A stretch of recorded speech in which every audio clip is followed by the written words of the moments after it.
and gentlemen, the next person for the day, or shall we say the evening, I'm not sure that very often in pharma marketing meets, we have taken the trouble of inviting a medical person. We think we had enough through the day with them. Yeah, they're a pain. So why call a medical person? But suddenly, lo behold, the guillotine called the Medical Council of India is on us, and all of us are reaching to know what does it mean to us, what can we do, what can't we do. Frankly, when I look at MCI guidelines, if I was a brand manager, I would look at it in two versions. Either it's a pain or it's a relief. For the intellectually challenged, it's a pain. I was taking recourse to taking money, spending money, buying market share, buying mind space of doctors. So for the intellectually challenged, it's absolutely a pain. But for the intellectually rich, it's actually a relief. But most importantly, my heart goes out to all the guys in the field there and who pay our salaries, who now have a ready-made answer to a doctor. Doctor says, conference mein bhejoge, gaadi doge, boss maaf karo, MCI guidelines. So whether the pharma industry or product manager is happy or not, I'm sure the field force is very happy with it. To talk to us about the implications of Medical Council of India, we have a rare appearance in pharma industry meetings, but somebody who is a very sought-out speaker, Dr. Sadhna Joglekar. She's MD from KAM as usual, well known for its pharmacology department. She is currently the Area Medical Director for South Asia and Executive Vice President at GSK. She has the power of leading 40 people in multiple functions. As she speaks, you'll experience her as to how widely she is sought within GSK and internationally by other pharma companies. So without taking more time about what she's all about, I'll let you experience her. Dr. Sadhna Joglekar, will you enlighten this group about implications of MCI? At least, when a medical person is sitting in the head office approving promotional materials, rather rejecting promotional materials, I can imagine what a marketing person must be going through, because today I almost feel like a sheep in the lion's den.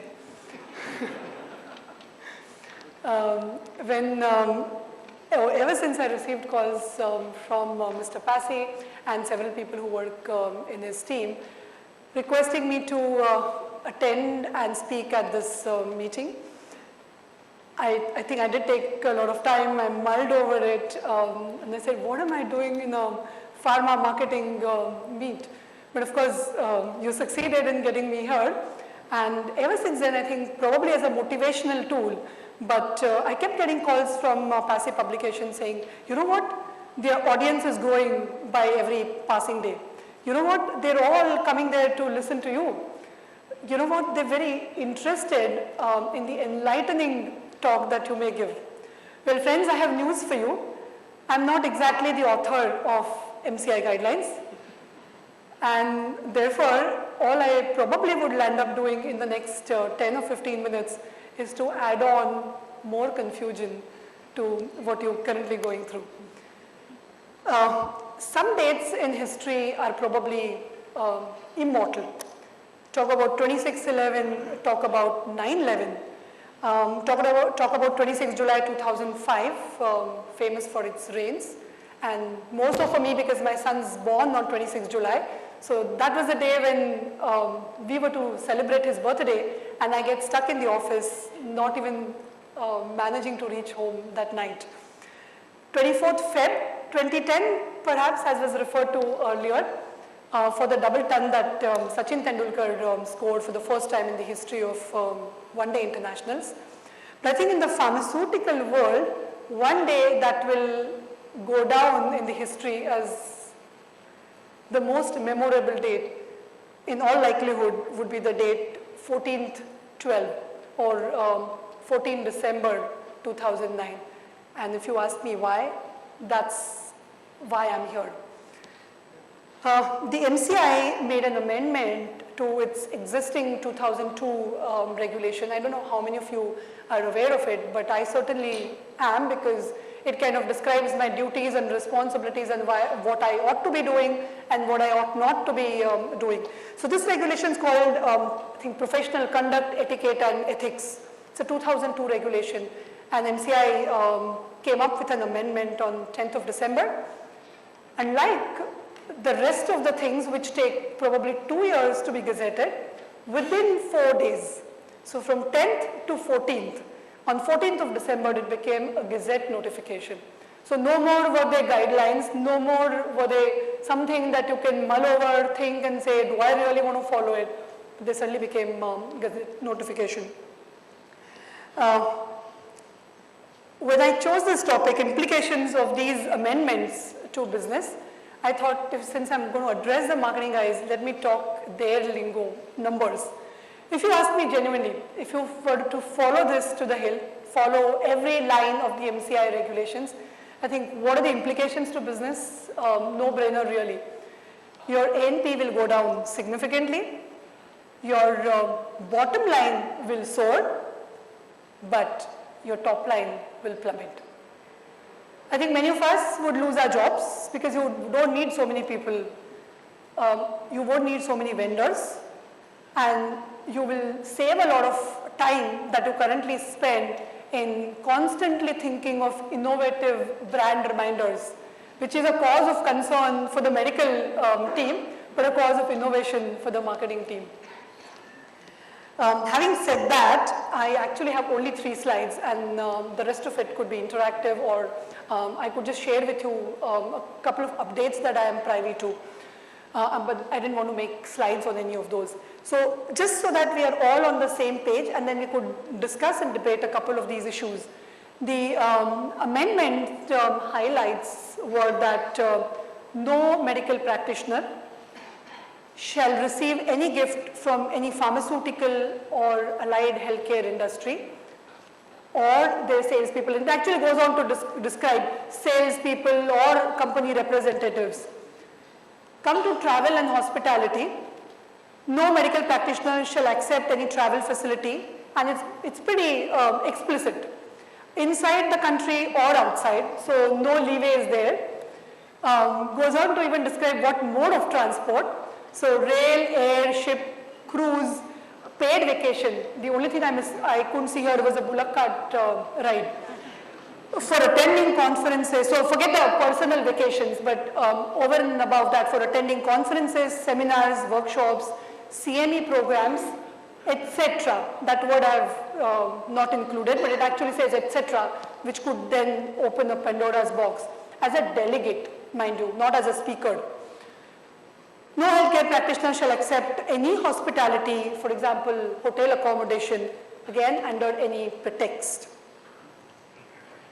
Then it goes on to talk about cash and monetary grants and says that medical practitioners shall not receive any cash or monetary grants for individual purpose, in individual capacity, again under any pretext. Funding for research is allowed, provided it's routed through the institute, and it actually says through an approved institute. Medical research, I'm not going to dwell much on it, but there are some clauses inserted under which you're permitted to do medical research. Professional autonomy, again it goes on to say that the medical practitioner shall ensure that there's no compromise either with his own autonomy or the autonomy and freedom of the institution while he's dealing with pharmaceutical or allied healthcare sectors. I'll go to the last one first. Medical practitioners shall not endorse any drug or product of the industry publicly, and he would be allowed to present any new data that comes out either to or through an appropriate scientific body. He is also entitled to or allowed to publish it in scientific journals. Now come to the for want of a better word, come to the most interesting clause, and that's around affiliation. So after having said no, no, no, no, no, it suddenly opens up the door and says a healthcare practitioner or a medical practitioner may work for a pharmaceutical and allied healthcare industry in advisory capacities, as consultants, as researchers, as treating doctors, and I like the last clause, or in any other professional capacity. Having said this now, did we really need the MCI guidelines? I don't know what's your take on it, and I probably would judge it's a 50-50 call. As rightly said earlier, that it depends on whether you're intellectually challenged or not. But forget about how we are. If you look at it strictly from the current level of relationship between the doctors and the pharmaceutical industry, I think some kind of regulation was needed or badly needed, because the more you move from evidence-based promotion to strictly relationship and mind space promotion, it's, I think, high time that we all recognize our duties in the pharmaceutical industry, especially if we heard the first speaker right. If our ultimate customer is patient and not doctor, then I think something needs to be done in around the whole space of promotion to doctors.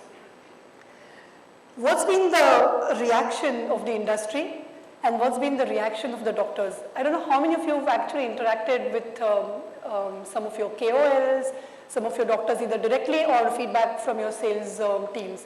But I have found about 3 or 4 categories of doctors.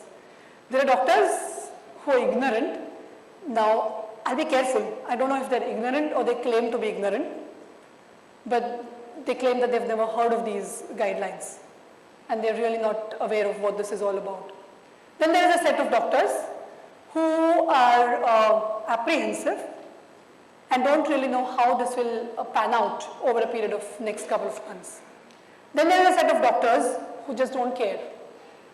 And they think that several such regulations have come and gone, not necessarily the MCI regulations, and it just doesn't matter to them. And then I have also seen a 4th category of doctors who's extremely livid with MCI for having come out with these guidelines and is helping the industry shape these regulations in the manner in which they perceive it ought to go. If you look at, if you ask me what's been the industry reaction, I must confess that I know many more colleagues in the multinational companies than in the Indian companies, because I've, to be honest, never worked in that Indian company. So my opinion could be slightly biased, and forgive me if that's the case, because you would know what's the reaction within your individual companies. But the reaction has again varied from ultra conservation or an ultra conservational approach to saying, let's stop everything, just nothing goes out from the company till somebody else works and gives us clarity, to some companies which are in the wait and watch mode. Some have a brazen attitude and say, we don't really care. So we'll continue the way we used to do earlier, so in a way, status quo. And then there are several companies that I've seen which are actually sitting together, very often the commercial and medical teams, sometimes along with the legal teams or compliance teams sitting together and saying, what is a legitimate way out? How can we interpret these regulations or amendments to the extent that we are not caught violating any of these, and yet we are innovative enough to be able to do business and support business. Having said that, let's have a look at some of the ambiguities or loopholes within these. So let me go back to my first slide. Talk about gifts. Now if I were to ask any 5 of you, how do you define a gift? What is a gift? Now you could look at the dictionary meaning of the word gift, in which case giving even a pencil to a doctor, if you bought it and you're not charging him, would be a gift.